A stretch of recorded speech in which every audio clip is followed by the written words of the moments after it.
Enjoy a seat at the table for great conversation and good company.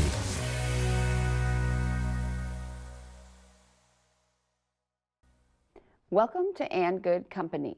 I'm Sarah Fiedelholtz. We all know a great dinner party isn't really about the food. It's about the people seated around the table engaging in lively discussions. And Good Company gives you an opportunity to enjoy a seat at the table for great conversations as they happen. I am pleased to again be in the company of Zach Benedict, the principal of MKM Architecture and Design. Welcome. Thanks for having me. So you, this is your fifth time at my table, or at the table, I should say, and I always enjoy really having you here. And usually I don't necessarily have, I give you a theme of what we're going to talk about, but today I do have a little bit more directive because this is part of this happiness definitions exhibit that I've created that's going to be at the Jeffrey Krull Gallery here at the library. And you were kind enough to participate in sharing your definition of happiness on a personal level. But I believe that partly your personal definition of happiness also extends from or has been developed through your work and efforts as an architect and someone who really, what I say, is dedicated to understanding the connection between people and places. And really, you're also one of the leading voices in this lifetime community movement, which is, again, thinking about how to create living environments that work for people throughout their lives and at various different socioeconomic and make what the ideal for what a great neighborhood should be. And you really do think about creating meaningful places for people, which in a sense does think about how they would interact with them and how they would engage that could make them joyful or happy. So what I want to, so therefore that's in the context, we are going to get to your own personal definition, but it's in this context of really talking about our happy place, literally the place. Mm-hmm.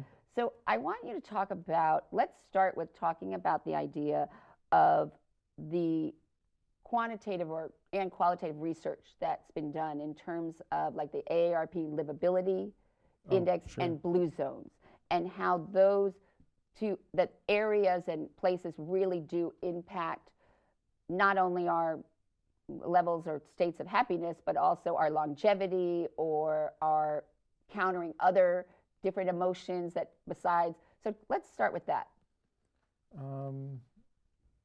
So Blue Zones is kind of an ongoing research project by National Geographic to identify pockets of communities throughout the world that have a high concentration of people that have lived over 100. And what's I think interesting about that is there wasn't a lot of immediate correlation to what I think you would normally consider healthy living in the probably more conventional, traditional sense in those areas, but there has been, and the research has continued to show these kind of common themes between those blue zones. Things like socialization, a good chunk of them grow their own food, and just trying to understand the correlations between their day-to-day activity and routine and the likelihood of you having a longer life than in other communities. It's kind of a global example of the discrepancies of zip code health and well-being. Right. So the discrepancy of zip code is that your zip code has greater impact than your genetic code on your longevity. And then, but the same thing with when they look at blue zones is that they've said that only really 25% of our how we live or the length of time is dictated by our genes, where 75% is determined by our lifestyle and the choices that we make. Yeah. And the way I look at it is so that they'll call that the social determinants of health. 20 to 30%, depending on who you listen to, has something to do with access to quality clinical care or genetics. The rest are somehow the result of your everyday routine. And as an architect, I will look at that as to say what the built environment has imposed onto you. Right. Because that zip code to me is in some ways is an indictment of those responsible for the design and operation of the built environment. I shouldn't be that easily accurate in understanding how long you'll live based on your address, but I am. And I think that's something the design and the development community has to reconcile, because they bear some responsibility in that. Right. But before we get into that, looking at some of the things that are that the Blue Zone came up with, so they came up with these 9 lessons. Yep. And the areas really are, I mean, they were Okinawa, Japan, the island of Sardinia, and Loma Linda, California, and then the Nicoya Peninsula of Costa Rica, and the Greek island of Icaria. But so yes, a lot of them were your diet. You know, a lot of them were to be, you know, what they said about this idea of hara hachibu, which is to cut 20% of your calories, so that you should stop eating when your stomach's 80% full. But a lot of the 9 lessons that they talked about were having a purpose, and you know, why do you wake up in the morning, and then belonging or participating in some type of spiritual community, and making your life, your loved ones, a priority, and then surrounding yourself with people who have the same way of living or thoughts as you do. And then obviously they include that you can drink, you know, wine. So that would be, you know, you should treat yourself to a happy hour. Right, yeah. So if you think about these kinds of things, those are universal if you really think about what the research has shown and what I have found through interviewing the 18 individuals that are participating in the exhibit, is that these are the things that people do help to define their happiness.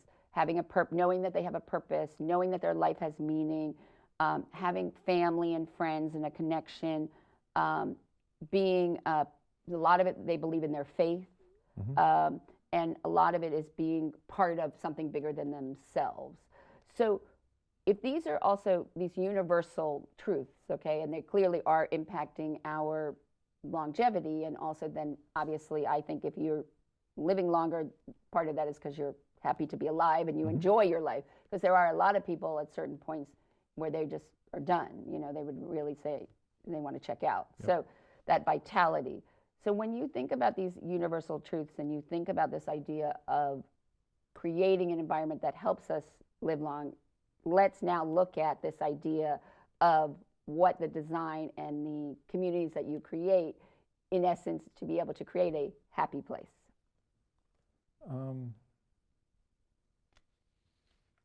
I think the common themes of the Blue Zone identified is a wonderful example of things that are easily misunderstood, differentiating between causation and correlation. It's like you always hear the thing, if you have books in your home, your kids will do better in school. Like there's just some osmosis that if I'm around books, which isn't necessarily true. The idea that parents who invest in books are also likely parents who also value education and other also things. read and right. So right. there's a correlation there, but that's not the causal relationship between just being surrounded by physical books. Right. The Blue Zone, when it first came out, I think didn't do as good a job as they are now at understanding and explaining to the general public what those correlations are. So yeah, they say to have a happy hour, but if you read the literature that they now provide, drinking a glass of wine by yourself doesn't count. Right. Right. But when people first saw that, we're like, oh, see, red wine's healthy. These people, wasn't it at all. And it wasn't also to drink a whole bottle. Right. Right. Or eating fresh produce is not the same as growing fresh produce. The idea that you're actually actively doing this, and it's an activity that you probably have to babysit and monitor daily, gives you a sense of purpose, a daily task, a reason hobby. to wake up in the morning. Right. And the byproduct is some healthy food, but just to say that you're going to have produce delivered to your home every day isn't the same thing. So they've, I think over the years now, done a better job of fleshing out these. They also, if you're interested in looking, have a great cinematography presence. There's a lot of this videography of these people. And one of my favorite interviews is they're interviewing this gentleman from Italy, and he said, well, what's the secret of living a long time? And you could tell he thought about it for a while, and he just said, well, I think I just forgot to die. And to me, that was everything. And one sentence is, he wasn't even thinking that way about it. He's like 104, And all he was really thinking about was, I have to harvest crops tomorrow, and we're going to have company over tonight. And it was just not even on his radar. And that's what I think the Blue Zone has done a really good job of trying to articulate to the general public, is it's more than just exercise. And because a lot of these people don't follow those rules. A lot of them are lifelong smokers, drinkers. Like, it's not that clean cut. The one thing that is very clear, though, is they're all socially active, hyperly social active. And there's a lot of value there, clinically. And so when you think about that in terms of your work in creating even neighborhoods or communities and libraries and developments, how do you use that information, and what art that you do to try to create these kinds of environments that would help with longevity? It's an interesting book called The Village Effect by Susan Pinker, who summarizes some research that I don't think she participated in. I could be wrong. Talking about what are the top things that can reduce the chances of premature death. And on there is kind of the list of your heavy hitters. Don't drink, don't smoke, exercise, take your medication, lose weight. But the top two are social integration and close relationships, which are different things, but they're number one and number two. And they're clearly number one and number two. And when you talk about our work or the built environment or community development, I don't think you can underappreciate the health and wellness impact these close relationships and social integration have on people's longevity. Blue Zones showed that, but I think you can have a better sensitivity of understanding when you're making decisions about development or community initiatives. Is this increasing the citizens' ability to have these bonded relationships, or isn't it? Is it a neutral decision? And that idea of trying to provide some ease in interconnectivity, I think should be the number one priority, if not the ultimate litmus test of whether or not you're doing something effectively as a designer. Right. So Susan Pinker, she said that you had to have the importance of face-to-face contact. Yep. And she even said that that is crucial for learning, happiness, resilience, and longevity. She says that human beings are hardwired to connect with other human beings, and that these type bonds and feelings of friendship and love, they absolutely do make us happy. So when you think about the importance of creating environments that allow for face-to-face interaction and the growing of bonds, that contradicts everything that we have today about the way houses are built and communities. They're gated communities, and houses have walls and huge hedges so you can't see in them, and people even use natural barriers, big trees or extended long driveways, or people say they want to live where nobody's around. Mm-hmm. I mean, so how does it seems that what we're doing contradicts what we should be doing, or how we should be living. Yeah, that's the human way, I think.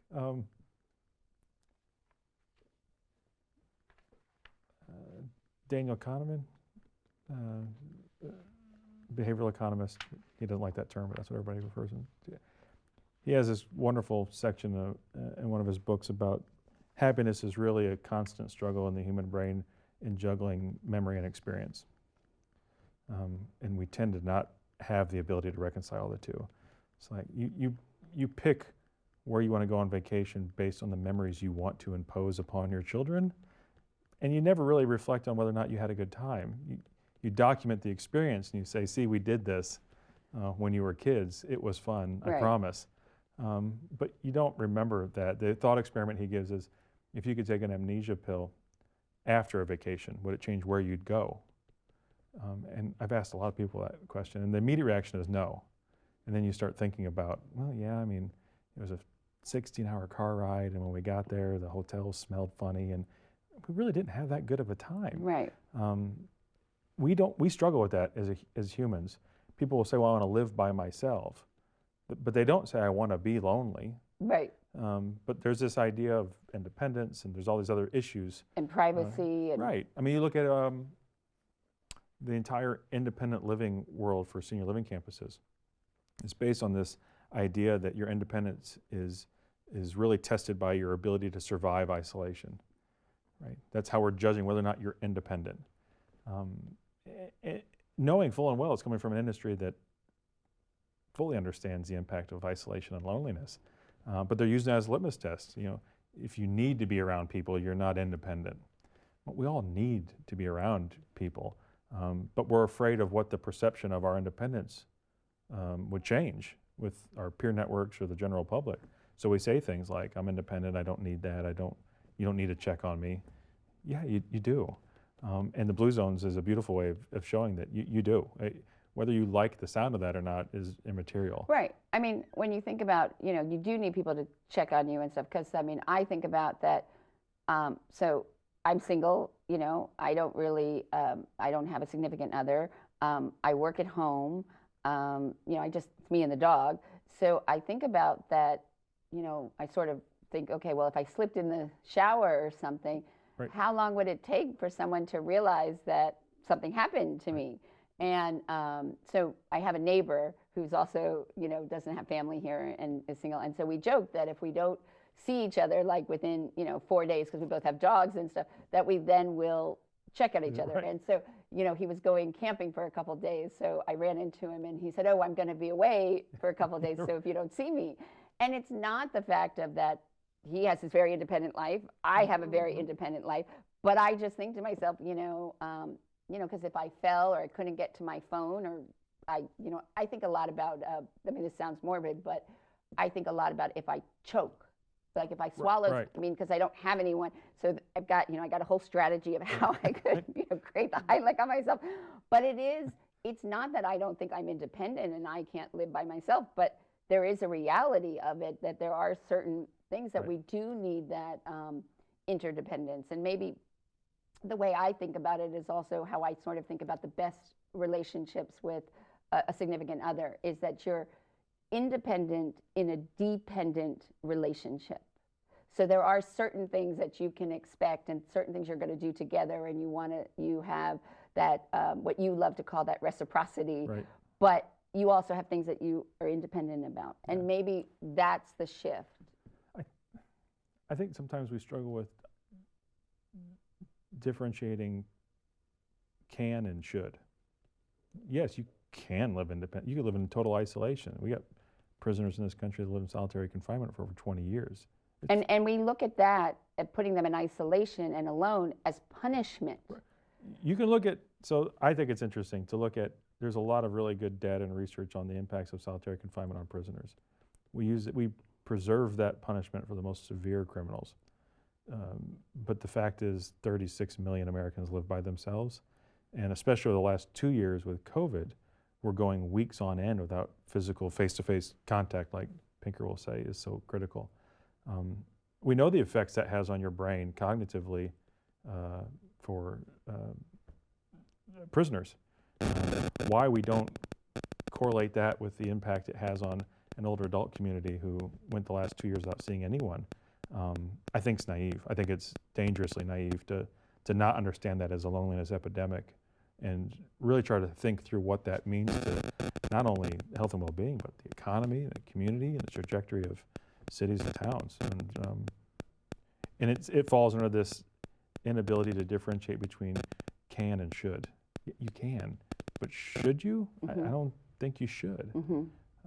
And we don't have those conversations enough, I don't Mm-hmm. think.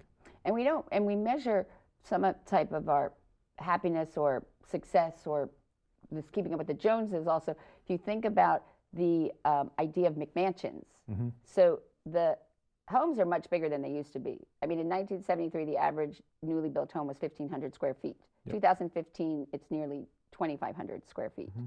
And, the other interesting thing is they talk about that houses on average used to have 507 square feet per person. Now it's 971 square feet per person. So, and most people in a home, they have their own bedroom, they have their own bathroom, they have their own television. It seems like these bigger houses is so that the less people have to interact as families, and having more space doesn't necessarily make people happier about their homes. And because there's this other factor, one, because then everybody says, oh, get everybody together, and where is everybody? And everybody's off doing their own thing in this huge space, so you're lost. And then the other issue is that what causes people to be happy or not about their homes has to do with keeping up with the Joneses and what their neighbor has. And if their neighbor has, and then, has their bigger house, then they're not as happy with their house. And so it just seems that, like you said, we're doing all of these things that are so contradictory to what we should be doing. Yes, we can have a house that has its own pool and swing set, and now everybody has their own entertainment centers and gyms, and I mean, there's no reason to leave your house now. I mean, you've really built this fortress, but that doesn't mean that that's what it should be. Well, in some way, I think that's the evolution of the American dream. It's transitioned into what could you do versus what should you do. Right? You're constantly proving what I could do. They said I couldn't do this, and I did it. You hear that conversation a lot more than, I think we should be doing this, so I did it. Right. And that has been, I think, the evolution of what we refer to as the American dream, is this idea of could. And so when you think about, you're having an impact on building environments in which people interact, they live, they go when they need, from everything from a library to a health facility to housing to urban development. So when you think about what we're doing that we think we should do as opposed to what we really should be doing, and what is that, and how do you integrate that into your work? I think the most important thing for us is understanding that really at its best the built environment is nothing more than a platform for people to interact. To say it's any more than that, I think, is overcomplicating the issue. But then conversely, I think you have to measure the success of any design or development by its ability to foster social interaction. Some within the control of an architect, most not. But things like a destination economy makes impromptu interaction virtually impossible. Meaning? If the average Hoosier lives 6 miles away from toilet paper, you're not going to accidentally run into somebody when you're out and about. Like, you get in your car, you drive, you go to a single destination, you get what you need to get back in your car and go home. Where before, in a more traditional neighborhood sense, you would meander down Main Street, end up having to go to 5 or 6 stores, which was such this inconvenience, we changed it to big box retail. And now the inconvenience is chronic health issues, mental disease and depression. So it's really weird how we gauge what's inconvenient. The 6 stores stop was really inconvenient, but obesity and premature death isn't. Right. So it's I think understanding what the value is and where the priorities are. But that idea of trying to help nudge social interaction is probably the biggest priority, I think, for people involved in the design and development of neighborhoods. And trying to just make sure people are aware of one another and not so easily let them put up these fortresses of privacy, because that falls into this I can category, without really reconciling it at all with the results of it and the cost of it, both financially and emotionally. And you talk about the idea that the terms attachment and happiness have become economic terms in terms of, and what do you mean by that? So you can get a lot more predictive about the growth of a local GDP by levels of attachment of the citizens that live there. So if you look at things like job growth, curb cuts in industrial parks, all these things that we used to measure to say this community is on the rise, none of them are as predictive as if you could pool the entire community and say, well, how many people here would try to convince a family or friend to come move to your community? Say that number is 50%. If you can get that number up to 60%, over the next 10 years, you will likely see a 10% uptick in the GDP. It's more predictive than almost any other indicator. So this idea of attachment or stewards of a community is an important thing to understand.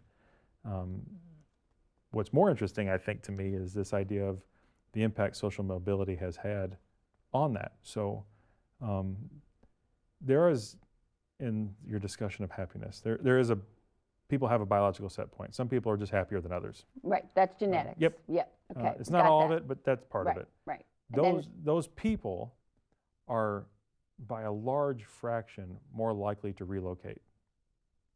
Happy people? Yeah, move to other communities. Because they think that there's more Optimistic. opportunity, they're They're just optimistic. optimistic by right, nature. Right, They're adventurous, they're optimistic. Those are the ones that will move.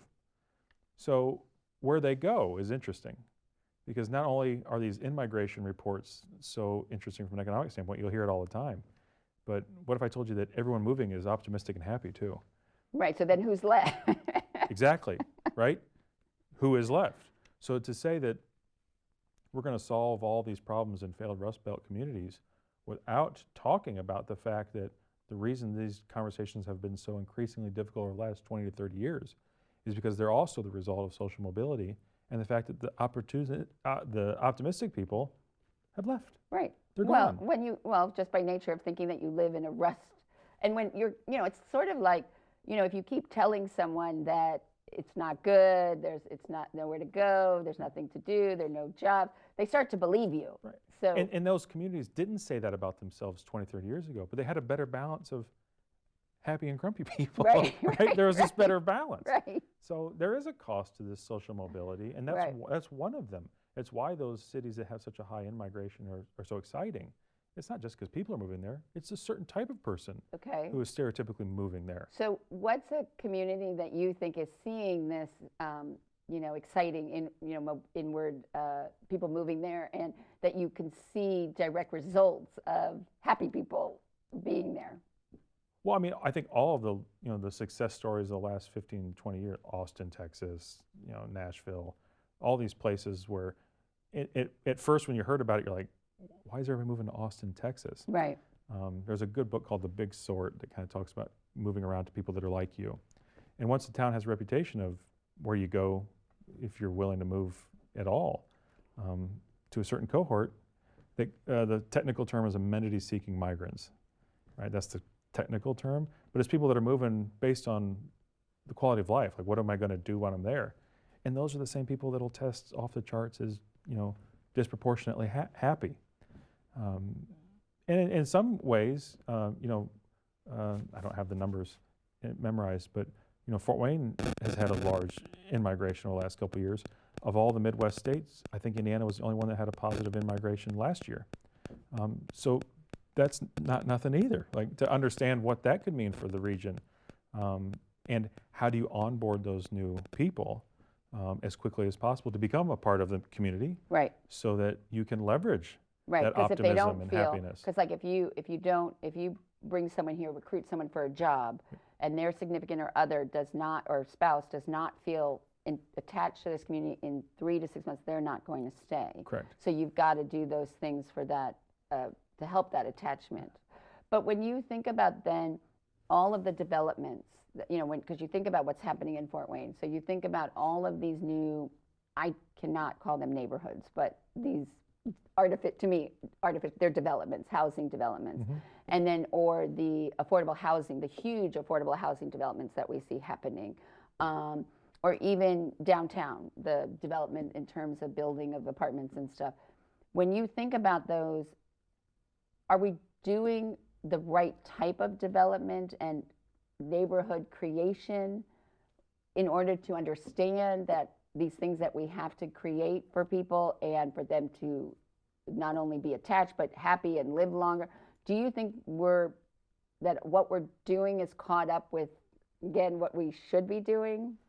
I don't know. I don't think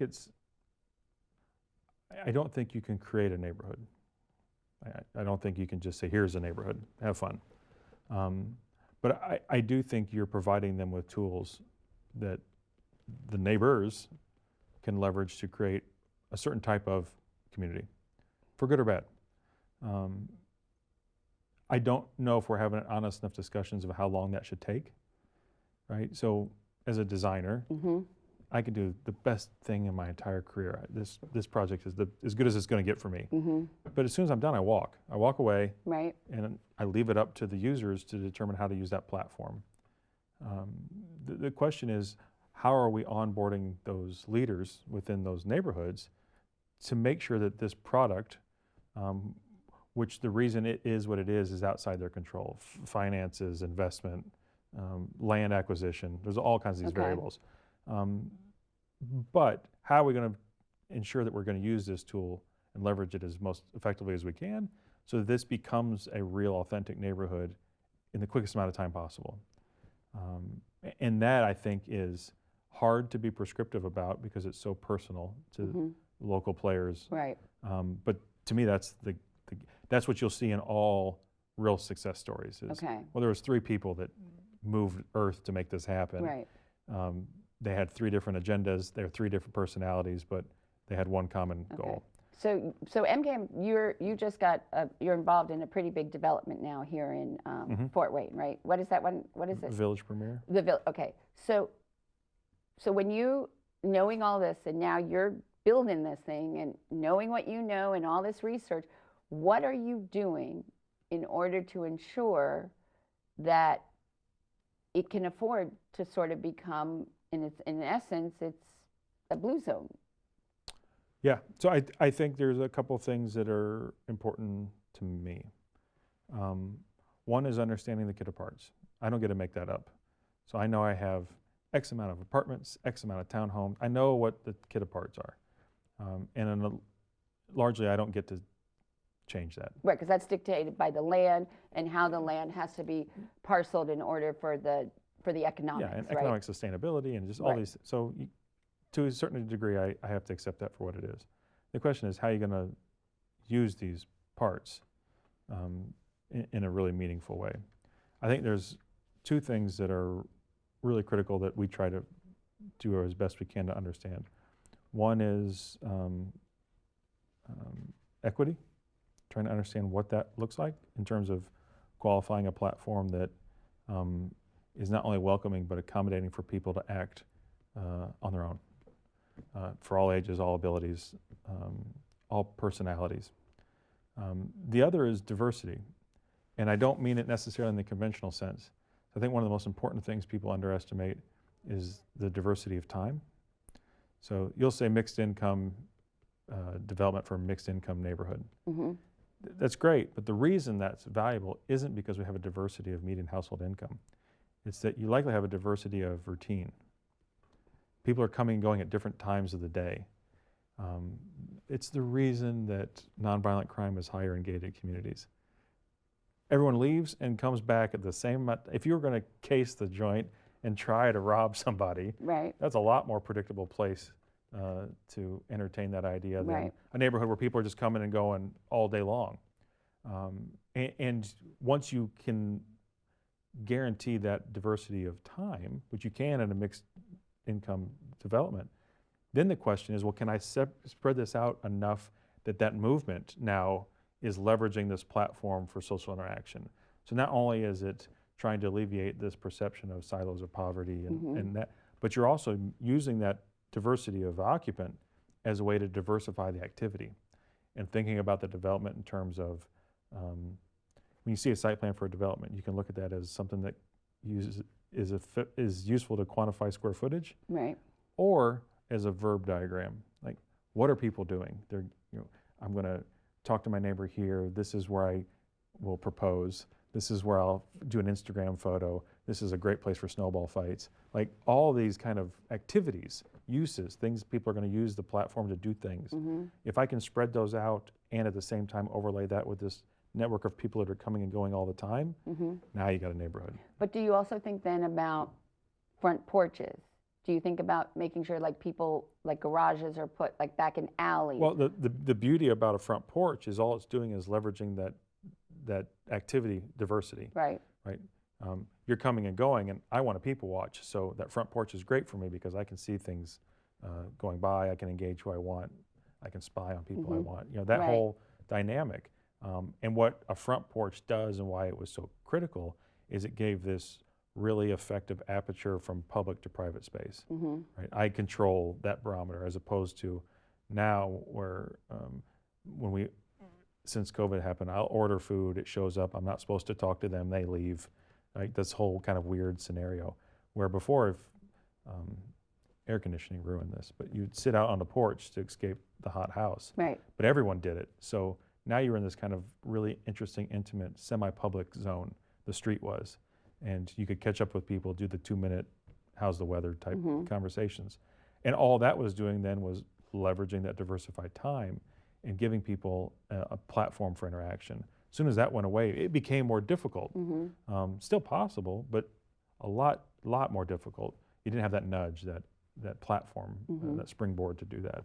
And that's why the front porch still works to this day, and why it was so detrimental to the health of people that live in communities that abandon that idea.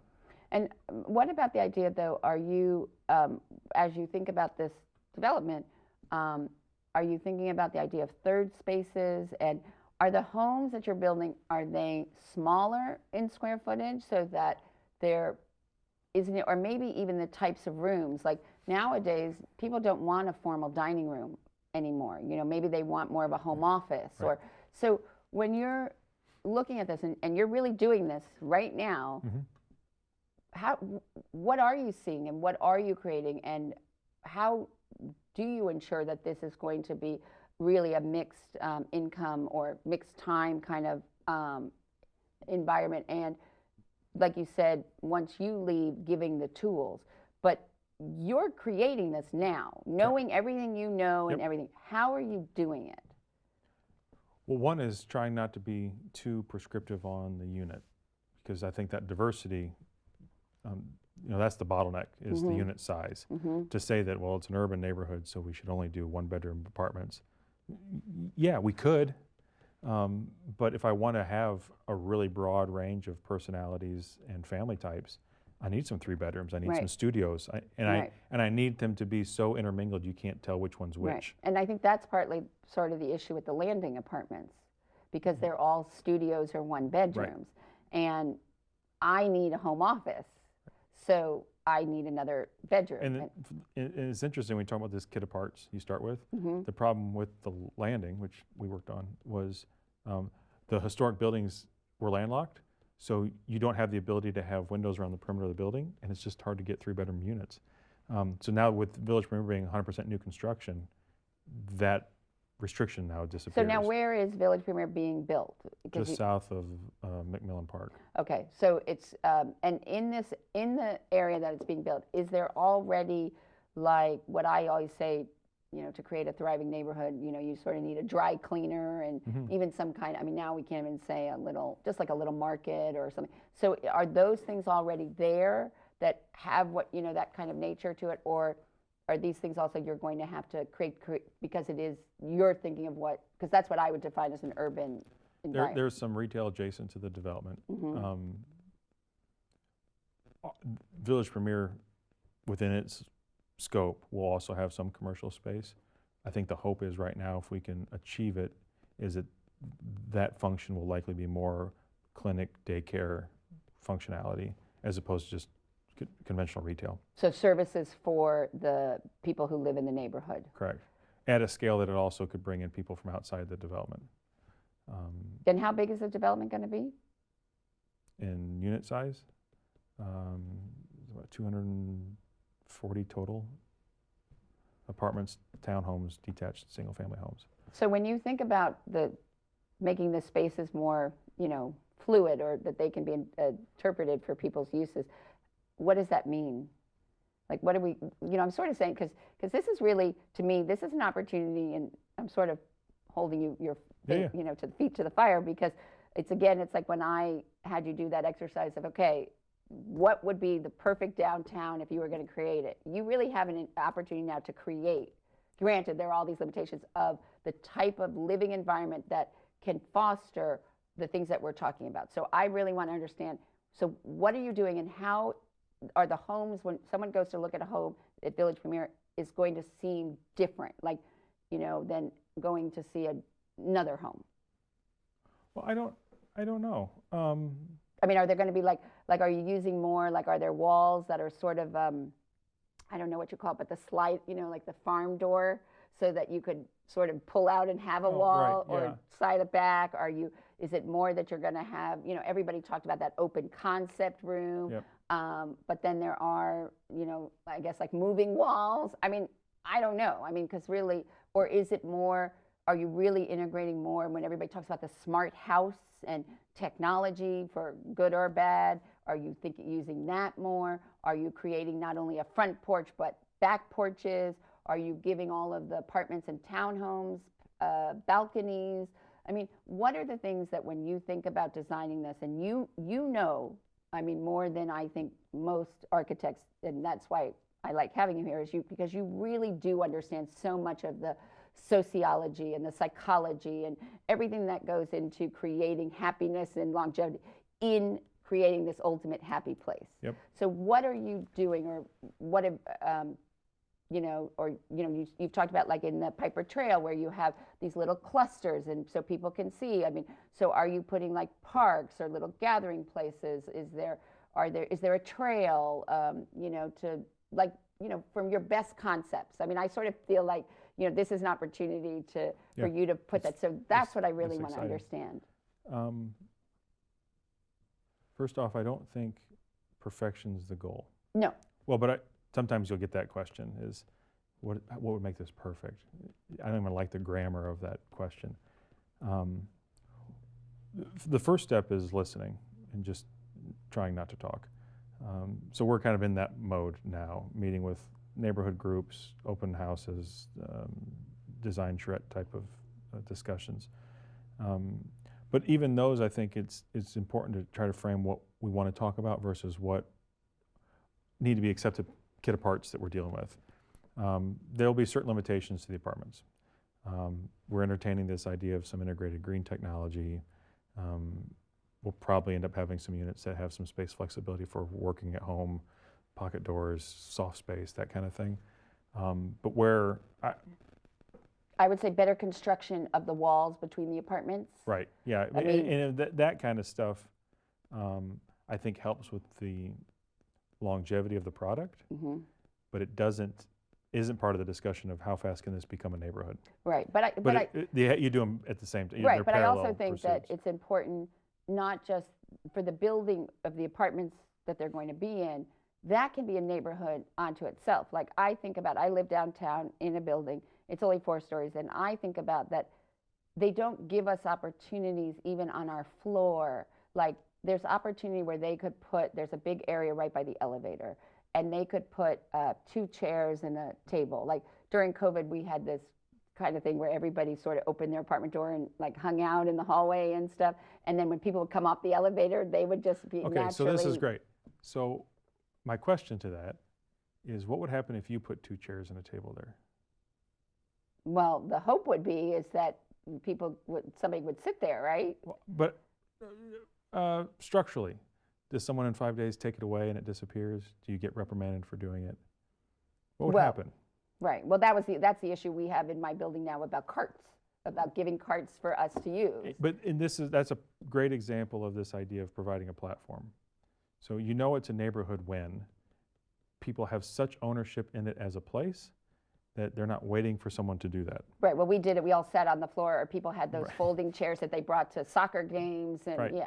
So, and then, you know, the old saying, if you want a pavilion in a park, you put a picnic table there, and over time that becomes a pavilion. Having opportunities and places for the community to start to adjust and then adapt the place is, like, I think, the first telltale sign that this now has transitioned from the honeymoon phase of a development to an actual neighborhood. Okay, so would a perfect example of that be, like, so where I park my car, right? So there's a sidewalk, and there isn't really a way, they didn't think of a way of how people need to get into the parking garage because it's by the gate, but there's a big patch of grass, and you can see the pathways that people created so that they could go into the garage and go to the stairs, because the way they want you to go is really not working. So is that what you mean, like where you see those kinds of things where people... You can tell it with language. So when people say, the landlord did this, or our building is going to do this, like they're very different things. It's hard to do as an individual. It's a lot easier to do as a group. So how do you create and foster an environment that's like has that flexibility or fluidity for people? Well, part of it's spatial. Like you need to provide square footage. I mean, sincerely, you need space. Right, but to most have- developers, wouldn't they tell you that if you said, okay, we want to put like a grassy knoll, okay, you know, maybe not, and leave it there, they would say to you, yeah, but I could put another house there. Right, and they will. And if that's the question you ask, that's the answer you're going to get. Okay, so what's the question you have? Like if two buildings by fire code need to be 20 feet apart, my first question is, well, what are we going to do in that 20 feet? I have to give you 20 feet of green space there. I can't fill it with a unit. Right. So what am I going to do with it? Do these buildings need to move so that green space is better? Or Could maybe they move? or maybe they have a door in each of them that goes, that you can get out to the green space. Correct, but Right. I have to give you that green space. Right. So it's not a question of can we have it. Okay. It's, well, here's the things the green space now becomes the kit of parts. I have to have a green space. Okay. How am I going to do this in a way that it will become a place where people take Right. it over and start to Right. manage it themselves? Right. So when you would have that discussion, right, with, I guess it's really the developers, right, because they're the ones. So whose responsibility is it to, one, have that discussion and ask those questions, or think about the fact if you would put a door, like from these buildings to this green space? I mean, some people, like in my building, I mean, the alleyway, unfortunately, they use because they can't smoke inside. Mm-hmm. But thinking about that too, like, okay, if we know that people can't smoke in the apartments, yet they're still going to smoke, then maybe we need to create an area, you know, that could be for smoking, and then that wouldn't, and then give them the trash cans and everything. So, you know, but thinking about what you need also, that so it doesn't just become this empty, like wasted space, or maybe you could turn that into like a little dog park run or something.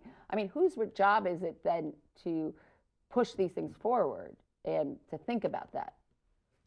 You, okay. I think so. Okay. But I think to achieve them, you have to be realistic about what is the metrics we're going to define whether or not something's possible. Okay. There's just a beautiful mural that just got done on the landing. Mm-hmm. Right? Yeah, with the floral. Right. Yeah. That was a wasted space. Well, no, but they've activated that way because it's. No, it was designed to be activated, is my comment. That new building could have abutted that, and we could have got extra units and extra square footage.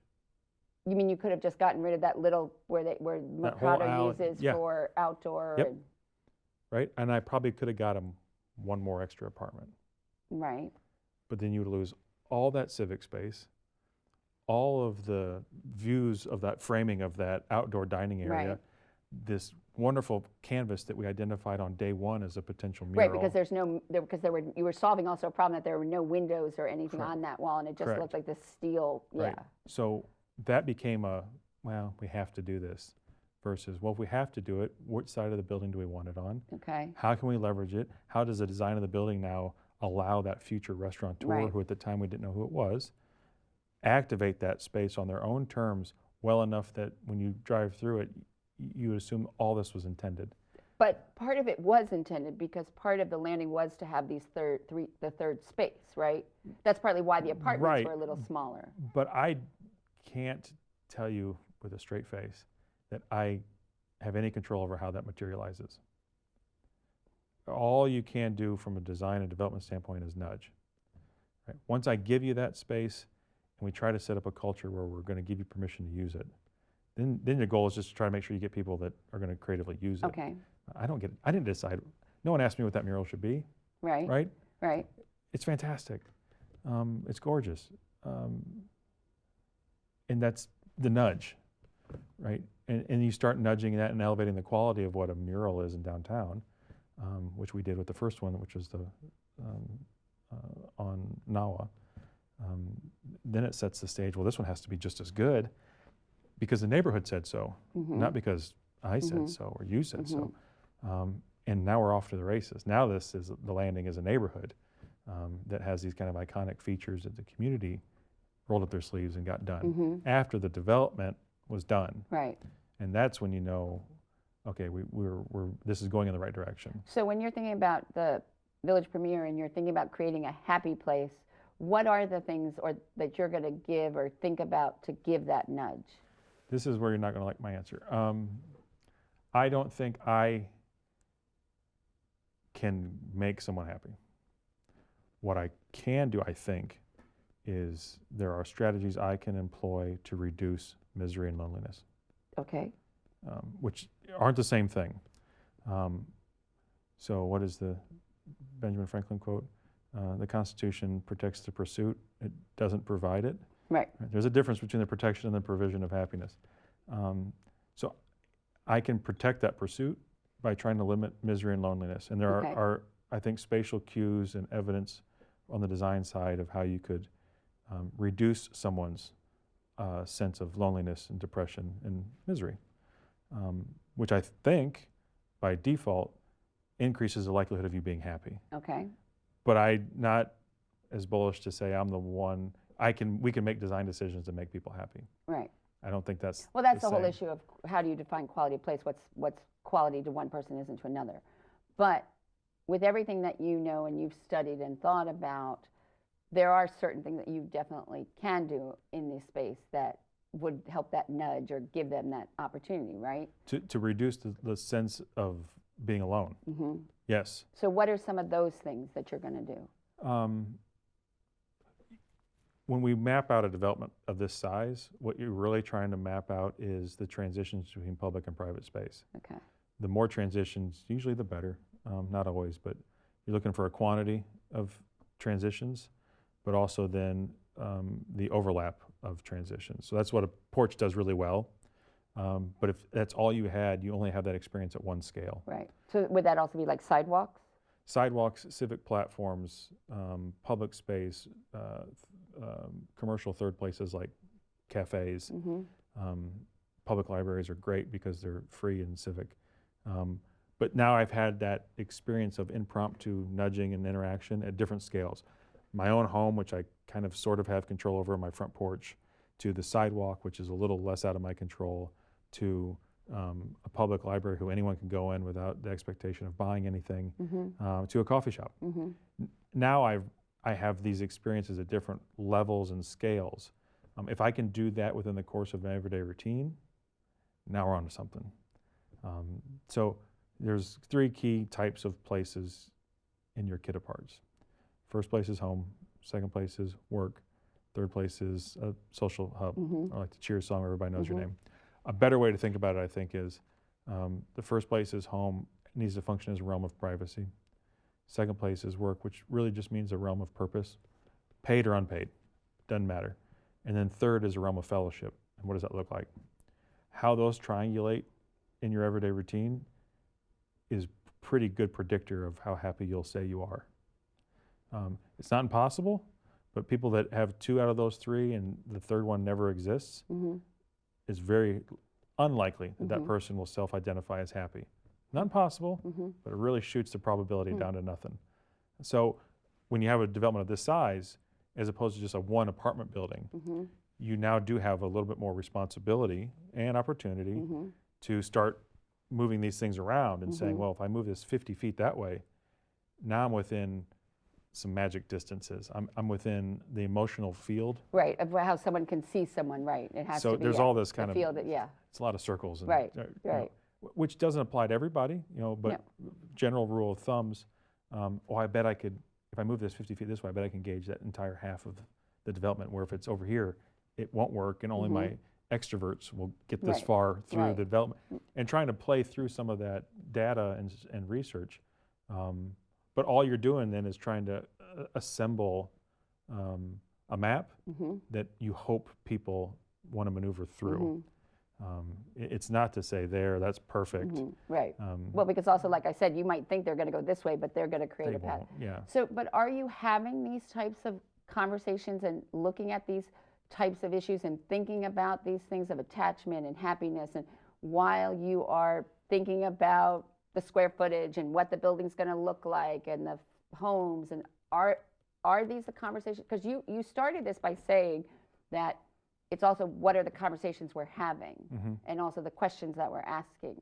So I'm wondering, are you doing that with this type of project? Yes. So I know I think about them subliminally. I'm not in the mode right now yet on this project to tell you what it looks like Okay. aesthetically. Okay. I'm sure I am, but I don't know Okay. it. But what I am in the mode of right now is identifying what the kit parts are, which is what you're really trying to do when you're listening. Right. I can't promise you we can afford an aquarium. Right. But what I'm hearing is you need a civic identity, iconic commercial presence, whatever that is. And at the same time, how can this kit of parts be arranged spatially in a way that we can do the best we can at alleviating a sense of loneliness? So when you have the sketch or the blueprint or something, I'm inviting you to come back with it. Okay. And I want to have a conversation where all these things that you and I have talked about, because this is our 5th conversation, and they all pretty much have the same theme. Yep. I want to then be able to look at it and say, okay, why this? What's this? And literally we'll map it out here. So I hope you will do that, because I would love to really sort of ask the questions and have that conversation. Yeah, love to. And again, a lot of times I just want to ask because I just want to make sure it was thought of. Yep. And I guess also because of who you are and because I know you and you as one of these very thoughtful and person who really is curious, and I'm very interested in seeing how you literally can take all of your ideas and experiences and thinking, and because now you've got a significant place to put it to work in a sense. And also to learn where there were, why you couldn't do certain things. And, there's always things we have to make adjustments for, but I hope you will come back and do that for me. As long as you're willing to share in my wonderfully miserable process of... Yes, but out of that, I know that in your wonderfully miserable process, you are the happiest. Yes. So, see how we tied that back? Right, see? Completely. See how we tied that back to our whole theme? Completely. Now, as you know, at the end of each show, I ask questions that to help reveal about you. But you have gone through most of the questions that Marcel Proust had, and then some other ones. So I have created a list of things that I want to know. Really, these are my questions about that I've had a conversation with. So, what 3 words best describe you?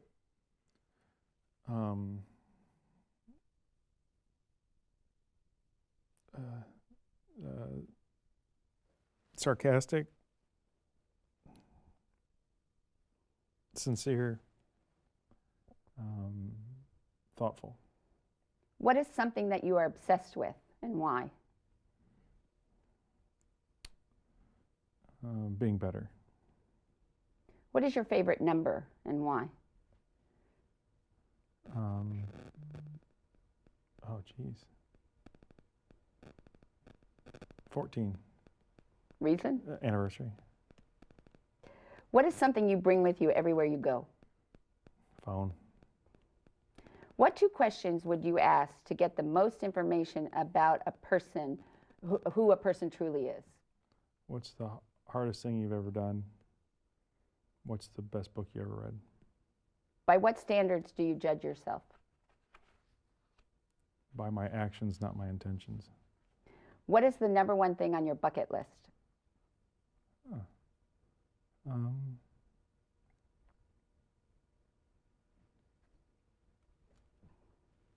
Go to Europe. Is intelligence or wisdom more useful? Oh, wisdom. How likely do you think it will be that humans will last another 1,000 or 100, based on where we're going, years without killing ourselves off? How likely? Not very. How long do you think you will be remembered after you die? Depends how good of a storyteller my sons are. What hard truths do you prefer to ignore?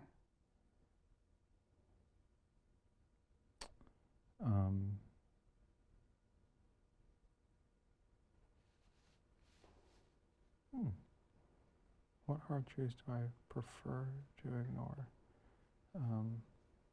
Hardship. What do you think is the biggest threat to the social contract in our country?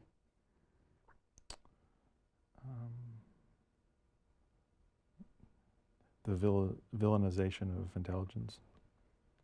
Well, I want to thank Zach Benedict, the principal of MKM Architecture and Design, for coming back and hopefully helping me on my mission to continue to support intelligent and meaningful conversations. Thank you for having me. And I've already invited you back for your next conversation, so I know you will be here.